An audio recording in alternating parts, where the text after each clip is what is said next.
Who gets his live stream started on time? That's right, this guy right here. That has definitely not been the usual case um, for most of the past few months, but it's true today. Um, so, obvious question, why am I doing a live stream on a Saturday instead of my usual Friday night? And the answer to that, honestly, is that I haven't been super happy with the turnouts that I've been getting on Friday. And I thought maybe doing it in the middle of the day might mean that I get more people turning out for this. We shall see if that's how it goes. In the meantime, if y'all out there watching could throw up, uh, just talk in the chat and let me know that you can hear me. I've on occasion had some weird tech glitches with this, so knowing that y'all are out there would be a big help. In theory, all the pieces of this should fit together, but it's always good to have verification on that. So while y'all are filling out the chat and everything, welcome to Tech Tips. This is my monthly live stream and Q&A session. We are sponsored by UltraPoi. Thank you, UltraPoi, for giving me an incentive to play around with the live streaming format here. We're going to go ahead and start off with about like a half an hour long lesson where I'm going to give you some tips around some poi related. Oh, hello. We have our first hello in there. Um, yeah, I'm going to give you a half an hour long lesson on a topic today is, our topic today, excuse me, is around lockouts and some uses for them. Yeah, and then we will finish things off with a half hour Q&A session here. So we should go for a full hour if all goes according to plan here. Yeah, and if you if you like these live streams, there's two ways. There's a few ways that you can support them. One of the big ones, go over to ultrapoi.com and use the promo code DrexFactor with a 0 instead of an O at checkout. That helps out the channel, and it lets them know they should keep on sponsoring me doing things like this. Yeah. Another option too is y'all might be able to see there's a little button in the chat that looks like a $ with a square around it and everything. That is a super chat. When we get to Q&A, I mean, if you want to send me a tip via super chat, I am more than happy to receive it. And I will also prioritize your question and bump it to the top of the queue when we get to our Q&A section and everything. Yeah, cool. I'm glad everybody can hear. That's fabulous for me to hear. Yeah, so I'm going to give it like another 2 minutes for people to continue filing in here.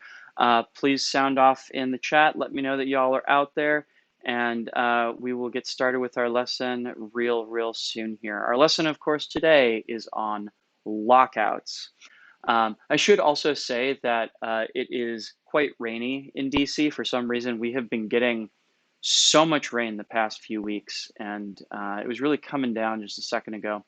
So if there's some weird white noise in the background, that's probably what's going on there. And yeah, we'll see if things clear up. I can already see the skies clearing out my window. So yeah, here's hoping. Here's hoping that the rain doesn't become a problem with the audio and everything. Hi, Dakota Hunter. How are you doing today? I'm doing okay. I'm doing okay. I'm a little tired. It has been a very slow day, but otherwise well. Jokonda Aum. I do not know how to pronounce that. Hi from Russia, St. Petersburg. Hello. Michael D'Agostino asked, hurricane? No. Oh, you mean the remains of hurricanes coming up through Florida? That could be. I mean, here's the thing though, is the rain has been happening like almost daily for the past 2 weeks. So it's been very regular, much more so than much more so than hurricanes appear to be, unless I'm just missing the news and there's been a hurricane hitting Florida every single day, which I doubt, but you never know. I have family that lives down in Florida, so I would think I would have heard about it if there were a lot of those hurricanes hitting there. Dakota Hunter, I need more tips on getting the motivation to get out and practice more persistently. Well, we'll dive into that into our Q&A session, but for right now, it is time to begin our lesson for the day, which means I'm going to go ahead and switch over the camera and pull out my poi, make sure I have my lesson plan easily visible. Okay, cool. So today's lesson is going to be all about something called lockouts. Now, many of you might have seen my videos on how to perform inspin flowers that involve stopping your hand at different specific points as they move around a circle and everything, right? So like the theory being there, of course, that as you're moving the poi around, you pause your hand at the top and bottom to create petals there, right? Now, here's the thing. This isn't actually mathematically what an inspin flower is supposed to look like, because what actually is supposed to be happening here is your hand should be moving at a constant velocity. So the difference between these two things being, of course, that if you move your hand at a constant velocity, the petals you create are very, very similar to what happens in an isolation. Um, and of course, you wind up with a pattern that looks like a cardioid. The path of the poi is constantly curving through it, as opposed to when you do this same pattern, pausing your hand at the top and bottom, it looks more like three superimposed circles. So this is a technique called a lockout. I only learned this very, very recently from a conversation with my old poi guru, Alien John. Um, Lockouts are interesting because they basically switch inspin flowers around from being a thing that if you perform inspin flowers this way, you get a much more consistent shape out of it and everything, but it's also a little bit harder on your hand and arm because, of course, you have to keep your hand moving at that constant rate, as opposed to like you can kind of take your time with it with an extension, but if you add those pedals as you're going around and everything, it puts a little bit more wear and tear on your body and on your hands, right? I can already feel in my shoulder doing that repeatedly, whereas doing it with lockouts has a little bit less wear and tear for you. There are also other benefits to performing inspin flowers with lockouts, and we're going to go through three different kind of things that you can do with those lockouts that I've encountered over the years. But just for now, know that lockout equals three circles nested together, or I guess multiple circles nested together, because you can also do them over to the sides. And actually looking at the screen, you can probably see them a little bit better if I do the lockouts on the sides, as opposed to if I try and keep the whatchamacallit, the movement of my hand constant going around and everything. So you can see the difference between that and that. It's night and day, both in terms of the effort that it takes, as well as the shape that comes out of it. Yeah? Okay, so why would you prefer to do one over the other? Well, it really depends on what you're doing because, for example, if you're doing, do them on the sides here. If you're doing the traditional version of an inspin flower, then you're actually going to have a much easier time doing stalls in the middle of those petals because for the same reason that I talked about just a second ago, wherein the tips of those petals basically are the same thing as an isolation, and isolations have a lot in common with stalls. So if you perform those inspin flowers using that technique, you're going to find that they basically just stall themselves more or less, yeah? Whereas if you do them with the lockouts, you really have to think about how you're going to enter into that stall and put a little bit more effort into it, yeah? But lockouts also give us access to some other really cool things. I personally like lockouts because they kind of slow down the movement of the hands in poi. And to my eyes, they kind of feel like a little bit more calm. Like if I was going to do traditional inspins, or I guess I should say the mathematically correct inspins, they'd look like this. Whereas if I do them with the lockouts, there's more of a feeling of resolution there, you know? It kind of feels a little bit more calm, feels a little bit less frantic, you know? But there are other great uses for lockouts too. One of my favorites being, so this is a hybrid that I am very, very fond of. This is 4-pedal anti-spin versus 2-pedal inspin. And it may not be immediately obvious as I'm doing this, but I am using lockouts on either side of it, both with the anti-spin flower as well as with the inspin flower. The traditional method that I use for teaching anti-spin flowers, where you go back and forth between linear isolations, also has lockouts in it. The lockouts just look very, very different. You'll notice how my hand is moving constantly across the bottom and across the top, but I'm still pausing it at either side, right? And this is actually quite helpful when it comes to stalls, because at those pause moments, I have an easy way to be able to shift the momentum of the poi. If we were to look at the path that that creates and everything, we would see our traditional loops for an anti-spin flower top and bottom, but the sides would be a little bit skinnier because they are a lot closer to what a stall looks like. Yeah? Cool. So here's the thing. When we put those two things together, look how I'm pausing my hands just slightly on either side of my body as I'm doing this. I don't have to do that. I could just as easily have my hands working at a constant velocity, in which case this would be a much more like textbook looking version of this hybrid, but I'm not. I'm doing that pause on each side. Why am I doing that pause on each side? Boom, because it gives me the opportunity to do a plane break that I'm a really big fan of. Let me show you that again. So as I'm going back and forth here and everything, I can take that moment where I'm doing my little pause on the side here, boom, and I turn that into a top stall with my right hand, and I turn it into a bottom stall with my left hand. Watch very carefully. I come in and snap. Now I could hang out here in pendulums if I wanted to, but I don't want to.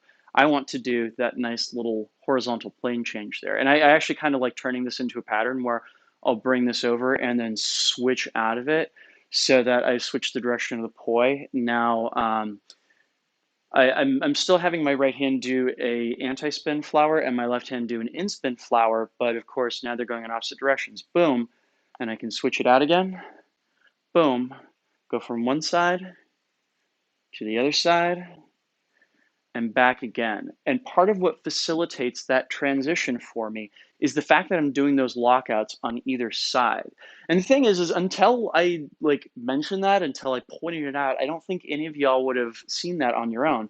But if I were to do this the more traditional way and everything, it doesn't land quite the same way. There's something about having that moment with the lockout that kind of freezes the audience's attention on either side of the body there. And I think that that is part of what makes that transition pop. Yeah. Seeing my hands lock together for a second and then switch into a horizontal plane definitely makes that moment just fall into place. I'm a big fan. Um, you can do the stall the traditional way as well, but I just don't think it pops the same way, you know? Is I also got to say, like, I frequently have a hard time, like, even visualizing this the traditional way, simply because I'm so used to having those, like, moments at each side where I'm basically doing dime stops with my hands in order to, oh, that's cool, in order to hit those moments to do the plane breaks and everything. Yeah, it gives the audience a second to let that moment just kind of fall into place for them. Yeah, pretty cool. I gotta say, I'm a big fan. All right, so lockouts use number two. So definitely the thing that like made me aware that lockouts were a thing in the first place was watching the way that Yuta Imamura spins. And Yuta, of course, is really famous for doing this thing where he'll like stop for a second and just like pause and hang on to a couple pedals before he switches back into his regular spinning, you know? I don't know like the theory behind this, at least in Yuta's head, but I've always thought it was something interesting about his style that he will just like hang out here. Because, the way it works in my head most of the time is like I'm really thinking of, oh, I'm going to do the trick, I'm going to do the trick, I'm going to do the trick. And the way Yuta does it, it's almost like he takes the pieces of the trick and makes them a part of like the performance in itself. So like if I'm just kind of sitting here in split time opposites and everything, boom, it definitely makes the switching the hands around a moment in itself, as opposed to just kind of like hitting that moment, going back and forth and everything. He kind of like lets it sizzle for a second and build up just a little bit of tension before switching up which hand is on top. Like that specific thing, I have seen him do so often in performance videos, and I got to say, it's also one of those things that like when I was much younger, I looked at that as like almost time wasted in a performance, where I was just like why bother doing this? That's so simple. Anybody can do that. And it took me a long time to realize that this is part of how he paces his performances, that he'll have moments that are deliberately meant to just kind of hang out for a second and basically take down the dynamics of the performance for just 1 second so he can bust out something really, really cool afterwards. It's kind of like in music, how you go from having like a comparatively quiet verse to a loud chorus. Like, that was kind of the cliche with all music in the 90s is, quiet verse, loud chorus. It's the same kind of thing. We have our quiet verse, and then we have our much louder chorus. You know, the harder stuff pops a lot more if you break it up with stuff that's a little bit more simple, but still visually interesting for the audience. And I think lockouts are a great use for that. And specifically, Yuta came up with a really brilliant way to turn lockouts into something that could elevate the tension of a performance. Yeah. And I've seen Nick Woolsey using this same trick too. And again, it's one of those things that I remember watching those videos and just think, why are they doing that? It just like wastes time on something simple. And nowadays, I am more and more seeing the value in finding ways to change the dynamics of a performance. Because the thing is if you do a performance or even just a flow session and everything that is like dialed up to 10 the entire time, it doesn't leave the performance anywhere to go. Like it burns you out, it burns the audience out. Whereas if you can find places to kind of take a breather and let both you and the audience recover for a second, it makes going into the cooler stuff seem much cooler by contrast. Yeah. So, Yuta's approach to lockouts. Big fan indeed. All right. So, the final thing that you can do with lockouts is something that has been comparatively recent for me to play around with. And it's this wacky pattern right here. What on earth is this? Where did this come from?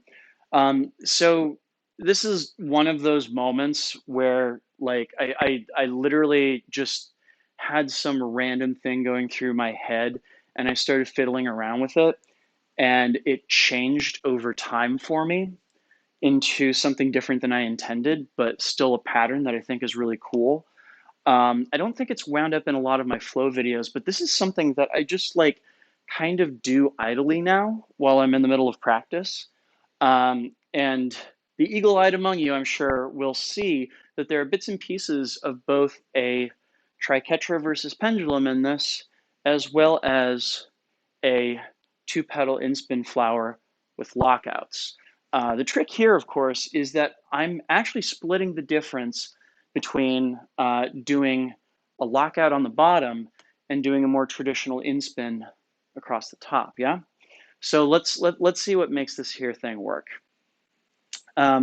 Originally, the way I was doing this was actually that I would hang out on bottom for 2 beats while the other poi caught up. I would draw out that lockout even more simply because it gave me time to make sure that the alignment of the two poi was exactly what I wanted it to be when they caught up with each other. And over time, I've gotten more into the habit of simply having the hand that goes around work in a traditional inspin kind of place and just hoping that I can get the alignment right as it's going around, which is actually quite tricky because it's a moving target and you're really trying to make that moment when the poi heads go past each other really pop, yeah?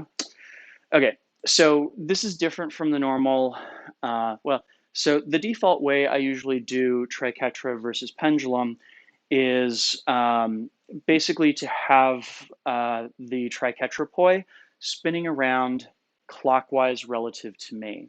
This is different because it's going to be my right hand doing the triquetra still, but it's spinning around counterclockwise instead of clockwise, yeah? Interesting. So what this allows me to do is when I get to the bottom of the pattern here, of course, when you're doing that triquetra, it's actually a cap, you know? You're doing the bottom part of a box mode 4-petal anti-spin flower, and you're kind of cutting off the top of it and replacing it with what's called a linear isolation. Yeah? Now, of course, part of what happens here is that you can simply stop your hand midway across the bottom and turn that into a moment where you're just kind of hanging out in a lockout and everything. You're neither in-spin nor anti-spin if the hand isn't moving. What makes it in-spin or anti-spin is what the other hand winds up doing, which of course is after I go around and everything, it's now this hand's job is going across the bottom. It's going to reach around and it's going to do a little in-spin pedal across the top and everything, right? So all told, I am doing across the top, the bottom hand, or yeah, the pendulum hand comes around over top to make that moment pop, right? Now, as I'm doing that, I'm also going to go ahead and swing my right hand out straight to the side while my left hand, it almost kind of isolates for a second there. Boom. And that's going to take me into a moment where my left hand is now doing the triquetra and my right hand is now doing the pendulum.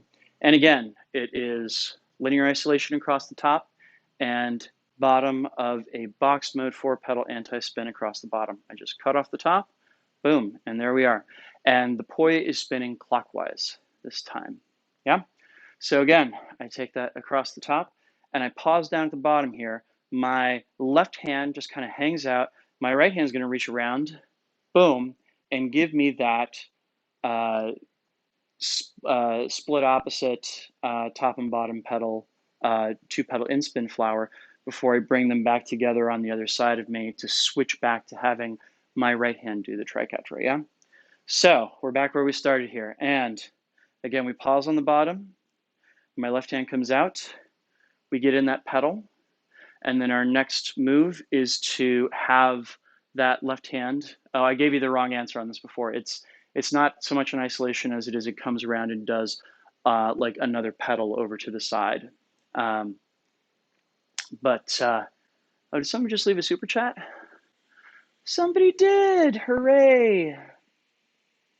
Thank you so much, Christian Morales. I really appreciate it. And it looks like there are lots of things going on in the comments. I cannot wait to get into our Q&A here, which will happen in about another 5 minutes. I'm going to do my best to teach you the ins and outs of this trick in the next 5 minutes here.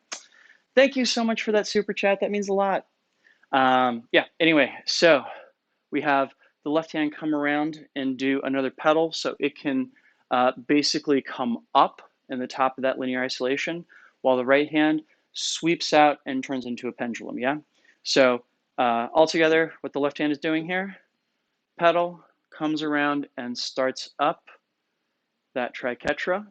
The right hand is doing, it's just hanging out down at the bottom here and everything, reaches out, turns itself into a pendulum. Put those two things together, looks like this. Boom. And now we're into pendulum versus triquetra with the left hand doing the triquetra. Now, again, each one of them going to stop at the bottom here. The left hand is just going to hang out doing a lockout here and everything. And then it's going to reach out to the side and switch into a pendulum. The right hand's doing is doing a pendulum around, and once it gets to the bottom, boom, it reaches around to do an inspin pedal on top, comes around to do another one, and we basically we're taking that moment from the stall inward, and we're letting the poi go up our center line to get to that other triquetra with the right hand now performing it. Yeah. So let's see those two pieces together. Got the left hand doing the triquetra. Boom. Oops. Hang on. And boom, we switch it up. And boom, we switch it up. So the way, as I mentioned, I was originally doing this is to do 2 beats with whichever hand is on bottom.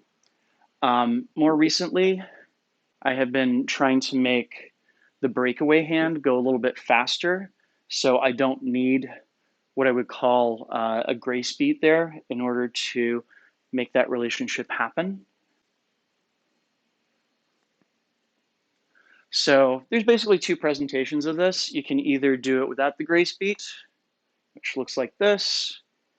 It's more elegant in my mind, but when you don't nail the alignment of all the pieces, it can look a little bit more sloppy. Or you do it with the grace beat. It's a little bit more mellow. The alignment of all the pieces is more likely to fit together properly.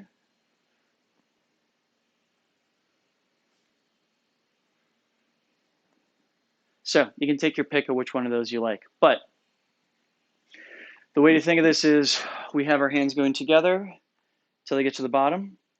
Boom, they come apart. They come back together.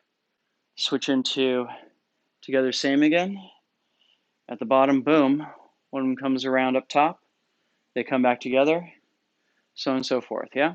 So I usually start this with my right hand doing the anti-spin, so it'll be my hands going. Is that right? Okay, so it'll be hands going clockwise. Pardon me.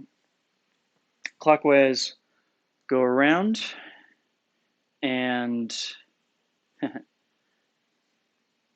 that's what I thought. So clockwise, go around together. Right hand pause at the bottom. Left hand goes above it. They come together. Boom. Now they're going counterclockwise. And left hand stays at the bottom. Right hand comes up top and split opposite for a second. They come together. Boom. In clockwise. Left hand comes up top. They come back together. Around bottom. Right hand sneaks to the top. They come together. They go back to clockwise. Yeah? And again, to see that in action. Boom. Boom. Boom. Boom. Or without the grace beat, like so. And like taking out the grace beat more than anything else is just me trying to figure out how to do all of this in as few beats as possible. It's a thing for me. Yeah. So that is 3 patterns that you can do with lockouts, or what I would consider to be three cool things that you can do with lockouts. Pardon me. So we have, just to review, we have using lockouts to nail our plane changes, coming through 2-pedal anti-spin versus, or 2-pedal inspin versus 4-pedal anti-spin. We have lockouts being used Uta style to add to the dynamics of a performance and turning the sides of those inspin flowers into a whole thing themselves, and pausing in the middle to kind of raise or lower the dynamics of the performance. And of course, we have this wild little pattern of which I made up and I'm a huge fan of. Yeah? So those are 3 things that you can do with lockouts, of which I am a fan.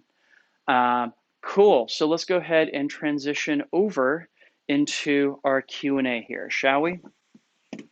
I can see the chat is chock full of people sounding off on a variety of things. So let's see what y'all have to say about things that I've been teaching. Also, I am quite sweaty because not only has it been raining a lot in DC, but it's also been quite hot. We're still up in the 80s in terms of temperature, and yeah, it's so humid out there right now. I'm going to look it up because why not? Let's see what the channel says here. Oh, we got more rain on the way too. 75% humidity. Yay. I think I might actually turn on the air conditioning while I'm doing this because otherwise I'm probably going to melt. So give me just 1 second.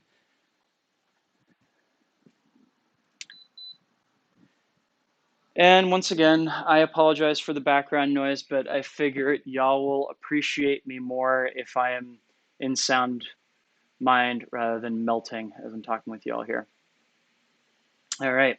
So let's see what all everybody's been saying up there. Also, if you have any questions, please drop them into the chat right now so I can answer them for the course of the next half hour. And again, big thanks to UltraPoi for sponsoring this edition of Tech Tips. You can grab a set of these orb poi, contact poi that they make over at ultrapoi.com. And please use the promo code DrexFactor with a 0 instead of an O at checkout. That gets you a discount on your order, and it helps out the channel, so everybody wins. Yeah, awesome. All right, now let's see what everybody has to say out there. Dakota Hunter, this was the last question before we dove in here, said, "I need more tips on getting the motivation to get out and practice more persistently." So I have a very, very specific opinion about motivation. Motivation comes and it goes. You can't tell when it's going to come in and when it's going to go. What you can do, however, is you can work on discipline. Discipline is something that is in your control. And unlike motivation, it doesn't come and go. When you build up regular habits, you stick to them. And I personally think that motivation is quite overhyped as these things go, and that the better bet is to work on discipline. Come up with a ritual for yourself, come up with a routine for yourself. I actually am almost certainly going to make a video about this in the near future because I've added several new habits and rituals to my life in the past few years. I go running regularly. I'm finally flossing regularly. And these are things that people traditionally say that they want to do, and then they never like make a regular part of their routine. But I have made both of these things a part of my routine, and I'm probably going to do a video talking about how. If you want some Cliff's Notes here, here are some of the things to look out for. Number one is something called incentive bundling. So like if you have a regular thing that you do that you really enjoy, say like, you really like, sitting down and catching up on the latest episode of your favorite podcast, you can do a thing where you say, okay, well, I'm not going to listen to that episode of the podcast until I get 30 minutes of flow done, right? So it becomes contingent on getting that thing done before you can go do the thing that you really like doing. In my case, it's very strange because I actually have a tremendous amount of anxiety when I am not working. So the way I set it up for myself with running in particular is that I've just made it a rule for myself Monday, Wednesday, Friday, that I cannot begin work until I have done my run. The running part is actually pretty easy. It's stretching when I get back afterwards that I frequently run into problems with. But the running is now so much a part of my routine that like I don't even think about it anymore. And it's not like I really enjoy running. I don't. I never have. But it's become such a regular ritual and it's become such a routine for me that I don't have to think real hard about doing it anymore. So another thing that you can do is, in terms of setting up a routine and everything, I will very frequently have a specific list of things, almost like a checklist in my mind. So, so the way this works for me, say with flossing, is that like it's a regular routine for me. When I get out of the shower, I normally go and brush my teeth, and I just switched it up so that like okay, it's shower, floss, brush my teeth, rinse with mouthwash, and that becomes the ritual. That's my checklist to go through and everything. So it becomes one of those things that I know I'm not going to skip flossing because that's just one of the steps in this. So I'm gonna try and put together a video that features a lot more of these tips and talk about how to create these habits because I think that it's important. So be on the lookout for that. It'll probably be coming out within the next 2 months. Cool. Michael D'Agostino says, sounds like swampy DC. Oh my goodness, is it ever? Um, Not all of DC was originally a swamp. That's kind of an urban legend, but there are definitely parts of DC that were wetlands, and DC is the climate is what's called a subtropical zone. The way I like to describe it is we get southern summers and northern winters, which is kind of a pain, and a riff on something that John F. Kennedy is reputed to have said about DC, which is that it was a city of northern manners and southern efficiency, or it might be the other way around, southern efficiency and northern manners, I think might have been how he put it. But yeah, it does get pretty humid and hot here in the summers. Patrick Deppner says, "Hey Drex, how's your hoop skills? I'd love to see a video of your progress." That won't happen. No, I appreciate that the word has gotten out that hooping is something that I do on occasion. But here's the thing, though. I did like as soon as I realized that I was becoming well known for spinning poi. Um, there there's a lot that people never tell you about becoming well known, or if we want to call it that, like becoming famous. And one of those things is that you lose your capacity to do a thing for fun when other people are around. Like, whenever I spin poi in public, I basically assume at this point somebody's going to have a camera. No matter whether I'm trying out a new trick or my mind is just not into it or what, it's going to wind up on the internet. And so I'm very, very, very choosy about when I decide to flow around other people anymore. And as soon as I realized that this was a thing, I made some choices. One of those choices was that I didn't want hooping to become like that. So hooping has become the thing that I do just for myself in private. And I haven't hooped now in a few months. It comes and it goes. And for me, it's great because there's like no stress about like, getting better at it or, wanting to progress my skills or anything like that. It's just a nice thing that I can do every once in a while that's got no pressure attached to it. So um, it's unlikely that I will be posting a video of myself hooping at any point in the future because it would completely defeat the purpose of setting those boundaries. And yeah, that's really important, more important than you might think. But you never know. You might catch that unicorn sighting of me someday out at a flow festival. It's not unknown that like there'll just be a random day when I say, "All right, to hell with it," and I go ahead and pull out a hoop and let rip with it. People that attended Drexfest last year, my streaming festival, got to see me hooping at one point, and you know, just the energy felt right there and everything. But putting the intention behind like shooting myself hooping and putting that up on a platform, no, that's not going to happen. Andrew Llorente, Andres Llorente, excuse me.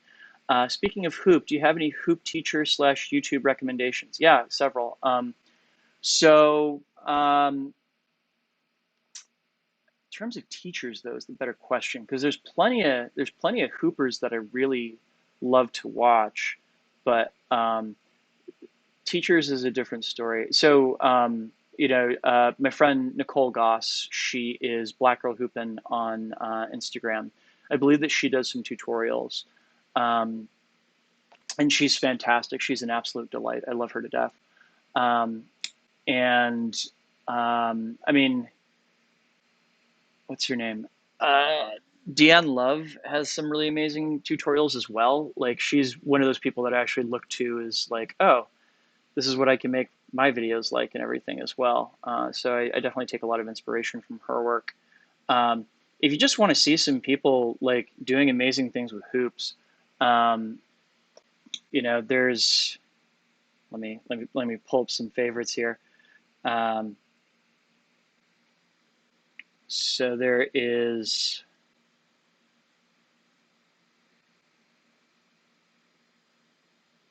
Is this who I think it is? Yes, it is. So there's Gaia Flow Movement on Instagram.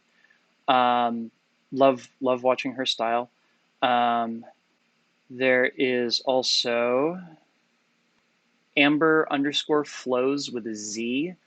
She is a hooper based up in the Boston area, and I want to say that she also does some tutorials from time to time. She's one of my favorite hoopers to watch. Like she just has an amazing style to her. Oh, and somebody else left a super chat. It looks like Merman FL left a $10 super chat. Thank you so much for your super chat, Merman. That means so much to me. And also is laughing about something, and I'm not sure what, but I appreciate the super chat. Thank you so much. Oh, I wonder if this is one of these new stickers people can get by doing a super chat. That's cool. I like that. Um, Sweet. And Merman FL, let me know if you have any questions. I will bump you to the top of the queue. Um, oh yeah, so hoop teacher, hoop recommendations. Um,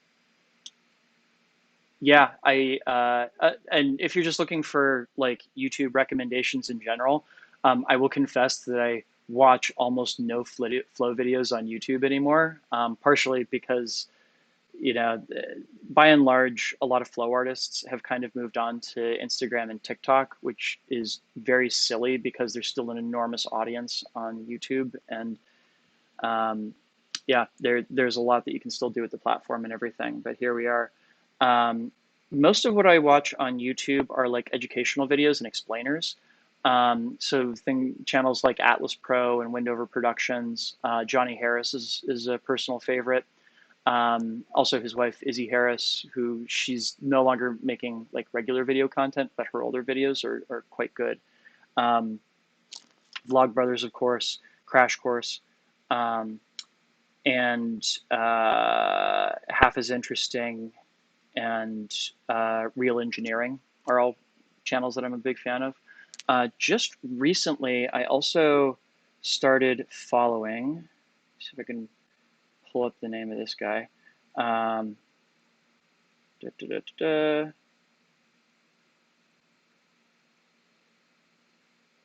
So there was a great tweet that Hank Green did on Twitter the other day. FD Signifier, that's the guy's name. He's a YouTuber that does cultural criticism through a lens of racial justice, and his videos are fantastic. They're some of the best. They're some of the best pop cultural analyses I have seen out there. So yeah, those would be some of my recommendations. Let me see if Merman asked anything. Nope. Okay, cool. I'm going to keep on working through here. Michael D'Agostino says lockouts make transitions easier, I find. Yes, yes, they absolutely do. Lockout, like, so here's the funny thing is, lockouts. When I taught when I made my tutorials years ago on how to do flowers, I was using lockouts as the technique for teaching inspin flowers. I didn't know that's what it was called at the time. And part of the reason I did that was because I knew that it would make transitions easier, and because I really struggled with flowers when I first learned them. So in my mind, it was kind of like, give everybody the hack up front, and they'll figure out their way through, But mind blown, the audience has a moment to catch up. Yes, isn't that helpful? I love that. Lee P, we consider these moments in music with this phrase, the silence between the sounds makes the sounds more effective. Yes, 100%. That is 100% what's going on there. Um, yeah, and there are so many artists out there that have honed techniques specifically geared around using that silence in really, really interesting ways. I'm trying to remember. There's a jazz pianist who was renowned for doing this. Benny Goodman, I think, is who it was. Who, like, you know, he made the silence in between the notes that he played every bit as important as the notes that he was playing.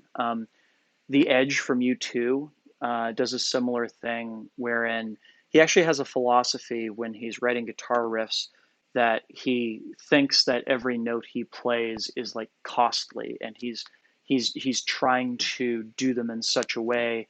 He's trying to play in such a way that he is not just like throwing notes around just for the sake of throwing notes around. He wants each of them to mean something, which I think is really cool. Um, Yeah.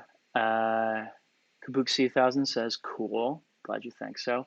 Michael D'Agostino, there are almost infinite transitions in that, and almost breaks my brain. So excited to learn. Thanks, Rick. Sure. I'm assuming that you mean the pattern of my own invention that I showed you all. Yeah, it broke my brain at first too. Like, it was one of those things that, like, I saw, like, I didn't see, but I had a feeling. I had a feeling in my body of what that was supposed to be.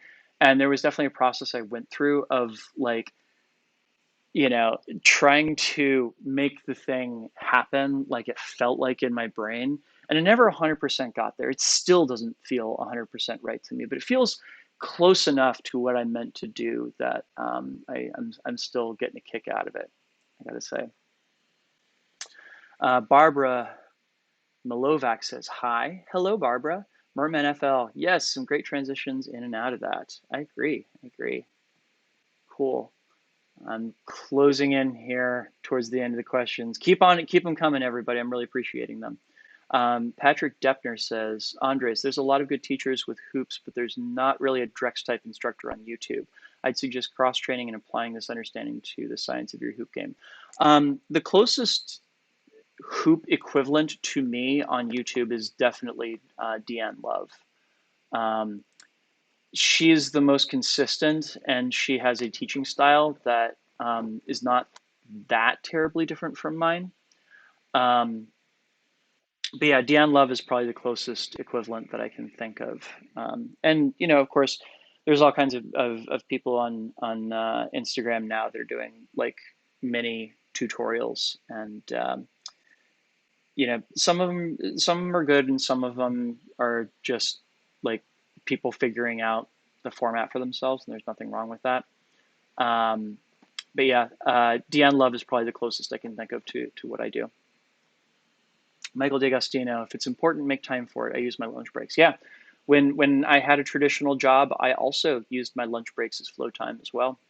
It definitely works. Jaconda I do not think that I'm pronouncing that right. Um, is saying, I'm just beginning, but your explainings are so clear. Thank you so much. My pleasure. I'm glad that my explanations are helping you out. That means a lot to hear. I appreciate that. Bo Schlesinger from St. Petersburg, Florida. Thanks, Drex. I've been learning from you from the beginning. You taught me most of my spinning. Yay! I'm glad to hear that. And I'm glad to hear that you're sticking with it. It used to be that I graded my effectiveness as a poi spinner. Oh, Michael D'Agostino's saying till next time. Have a good one, Michael. Thank you for joining us. And yeah, I hope to catch you next time. But cool. So I used to grade my effectiveness as a teacher based upon whether somebody learned the trick or not. And I don't see myself that way anymore. I don't grade myself that way anymore. Because one thing that is really important to me is not just that people get a thing, like, that is cool in itself, but that I promote curiosity. I want people to take what I am learning and motivate them to go forward and learn more things and keep on exploring. So it appears that I have done that in your case, Bo, which makes me a very, very happy Drex. That's so great to hear. And Merman FL, thank you again for the super chat. And says, absolutely agree. YouTube is my go-to for learning poi. Yeah, YouTube is my go-to for learning anything. Like, so here's the thing I think people don't really understand about social media is that every individual platform has its strengths. Unless like we're talking about Instagram, which is trying to do everything and doing a surprisingly good job of almost all of it. But no, it's just the thing is like, nobody goes to Instagram searching for tutorials on how to do things. A, because their search function is terrible, and B, because that's not what the platform's about. The platform is about catching up on the most recent things that your friends and the people that you respect are posting about. It's a lot like Facebook in that way. Facebook owns Instagram. This is something that's in their core competency, and you know, every reason why they should be going about things that way. YouTube, of course, was acquired by Google, and its mission is very, very different. The mission of YouTube, at least its core mission, is to try and answer questions. Like, you go to YouTube to search for tutorials on how to do different things. If you want to learn how to do a 3-beat weave, you'll go to YouTube for that. You won't go to Instagram for that. There are some exceptions, of course, like, clearly I do the thing on Instagram where I post regular tutorials on Tuesday, but that's more of a like, oh, what's Drex teaching today kind of thing, rather than, trying to build my work around, rather than like trying to create an archive of knowledge on Instagram, because nobody navigates Instagram that way. YouTube is and always will be a good home for people that are interested in teaching different things, because not only is video a great way to teach people things, it is also the second most commonly used search engine in the world after Google. Google and YouTube are the two most commonly used search engines in the world. And of course, they filter back and forth between each other too. So like, YouTube is not going anywhere. And in the meantime, it has also learned a lot about how to be a social media platform as well. When you go to YouTube now, it is no longer merely just like only there for search or only there for the people you're subscribed to. It suggests things to you based upon other things that you've watched in a similar kind of fashion to what Instagram and TikTok do.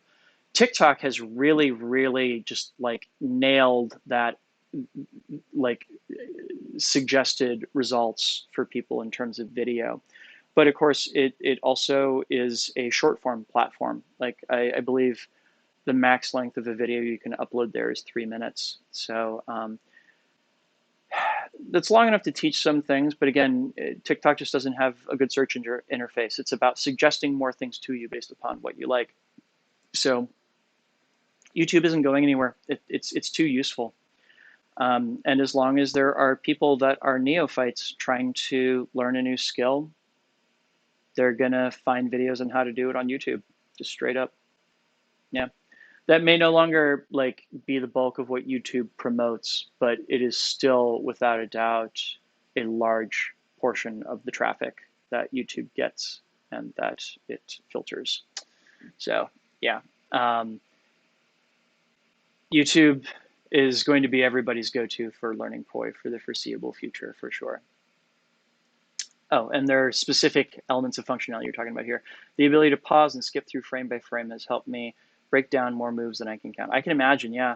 I'm actually working on a course right now wherein there's going to be some breakout sections of videos where it's literally nothing more than just like a loop of me performing that trick with like a GoPro on, like a first person perspective on it and everything, so that people can get an understanding of like what it looks like to do it from the perspective of the performer.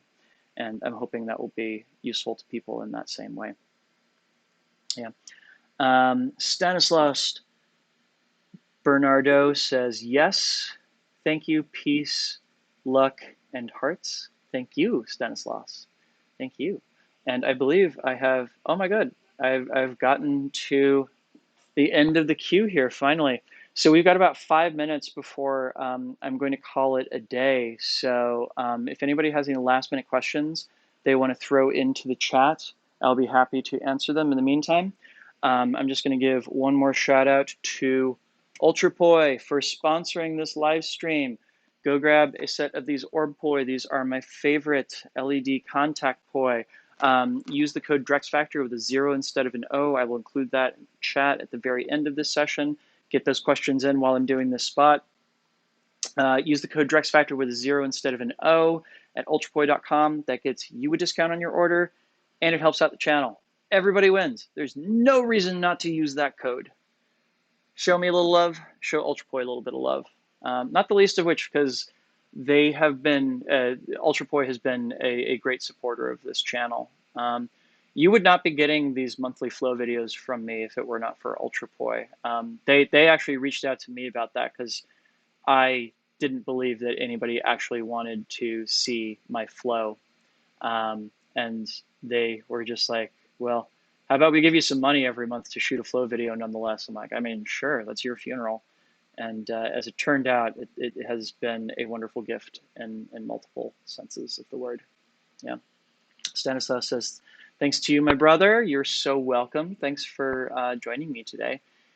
You help to solve people and flow. Goodness. I try very, very hard to solve flow. And if I can solve some people in the process, that will be awesome. But honestly, I think people solve themselves. Like everybody out there who's learning from my videos, I can't do the work for them. Everybody has to do that work for themselves, and I'm glad I can I can help walk people through it. But yeah, people got to do the work for themselves, and they should always be proud of that. Fabian says, "Hey Drex, do you have any tips for keeping my top stalls from falling down?" Yes, I will do this right quickly. I also have a Instagram tutorial that's coming out on this in just a couple weeks. So if your top stalls are falling down, it means that your timing's off. So it means that you are going about your stalls in such a way that you're allowing your poi to go too far before you start pulling your hand back. Something I would recommend is stick out your hand and use it as a target. Try and see if you can hit it with your poi and then pull right back off of it. Yeah. And you see how as I'm doing that, I'm getting to a place where my hand is more or less even with my poi. That's kind of the sweet spot that you want to aim for. And then you're going to pull your poi back out and down to get back out of that top stall. Yeah, it's really just a question of timing. It means that you're ending the stall too late. If you keep finding yourself doing up stalls instead of top stalls, it means that you're exiting the stall prematurely. This means that you're exiting the stall too late. So you need to find your Goldilocks zone between those two things. And this right here, doing the thing where you try and tap poi and everything, that is how I would recommend getting out of the habit of that. This is a great way to get in some practice on it. And also, if you can aim your stalls like this, that's a great skill to have too. Straight up. Cool.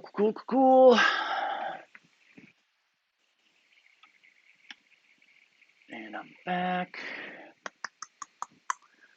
I tried your tips to have the hand a bit higher than the poi, but it seems as if I can't pull it back fast enough. Yeah, use the thing where you use your hand as a target. That'll help out a lot, for sure. Stanislaus Bernardo says, yes, we can be the work together as equal. Exactly. Awesome. I'm glad you agree with me on that one. Cool. Well, it is 1 minute till 4 my time, so I'm going to go ahead and wrap this up here. Thank you all so much for joining me today. One more time, I'm going to drop my promo code for UltraPoi in the chat here.